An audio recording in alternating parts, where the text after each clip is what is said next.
Bismillahirrahmanirrahim. Assalomu alaykum akalar, ukalar, qurilish qiladigan do'stlarimiz. 2025-yilda uy qurish jarayoni hamda beton quyish narxlari bilan sizlarni tanishtirib o'tamiz. Bugungi kunimiz hafta kuniga seshanba, 22-aprel. Barchalaringga xayrli kun tilaymiz. Bugungi videomiz uyga beton quyish narxlari hamda mana bunday monolit quyish narxlari bilan sizlarni tanishtirib o'tamiz. Video yoqsa bitta like, yoqmasa bitta dislike. Bugungi videomizda mana bu uyimizni fundament qismini betonlar narxlari bo'ladi hamda qanday qilib quyish kerak. Mana bugungi videomizda padushka qismini razmerlarini aytadigan bo'lsak, balandligi 30 cm, eniga 80 cm qo'yildi. 45 cm quyilgan joylari ham bor. Eng baland joyi 30 cm. Padushka qismini tagida 4 ta 16lik, tepasida 3 ta 12lik armaturasi bo'ldi. Bu armaturalarning karkaslari ichida mana shu apalovkalarni qo'yib, kuyib bitkazib berishdi. Padushkaning narxi 65 ming so'mdan quyib berishdi. Tepa qismi esa, tepa qismini mana shu holatda, mana choklarini ko'rib turibsiz. Har 50 cm da aylantirishgan. Mana shu holatda kuyish 45 ming so'mdan quyib berishdi metrini. Shunda hisob kitobi padushka alohida 65 ming, 50 cm dan bo'lib hisoblaganda 45 ming so'mdan aylanadi. Tomosha qilishlaringiz mumkin. Betonimizni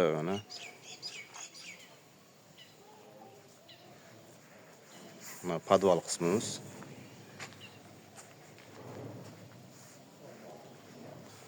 Mana bunda Instagram bo'lib chiqadi, xudo xolasa.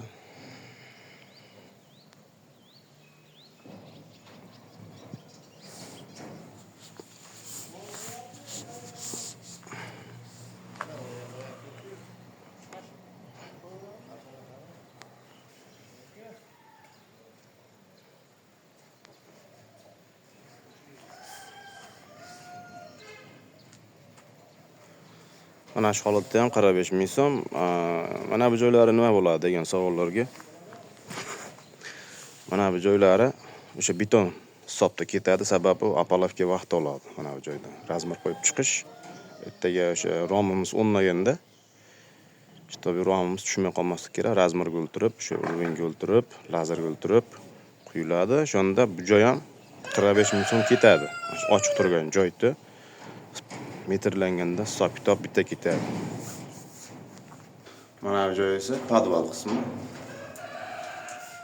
Mana monolit apalovkalari ko'rishlaringiz mumkin.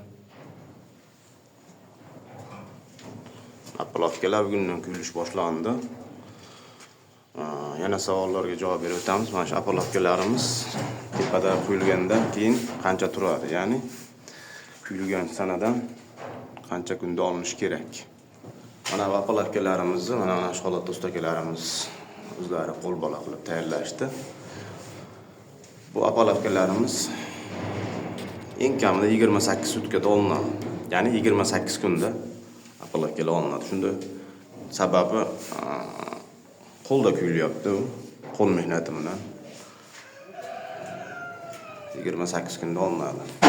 Lagamiz 12 ga 4 cm laga, tepasida 2 dispimiz bor, tepasida salafani bor. Mana monolitimizda tepa tomondan ko'rinish qismi, yana bir bor quyilish jarayoni. Buni o'sha quyilganda ulog'i mana kolonnalar ustida, ya'ni betonimiz ustida quyilgan. Buni bir kunda quyib isbet qilib bo'lmaydi. Ustakalarimiz astoydil bo'lib harakat qilishyapti. Bugun erta xudo xolasa yakunlab olishadi. Pastdan nomerlarni qoldiramiz.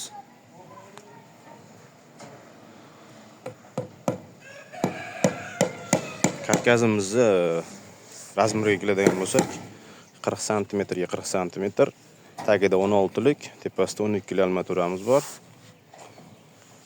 Hammasi bog'langan. Shunday bog'lab chiqiladi. Mana bu esa santeniy ishlarimiz. Har bitta uyimizda atapleniya qismlari, ya'ni issiq suv, sovuq suv tayyorgarlik ko'rib ketdik. Mana bular esa podvaldan dimoxodimiz, ya'ni podvalli qismimizni havosini tozalab turish uchun bitishga. Qurilish qilayotgan akalarimizga sog'lik salomatlik tilagan holda bugungi videoga yakunlaymiz.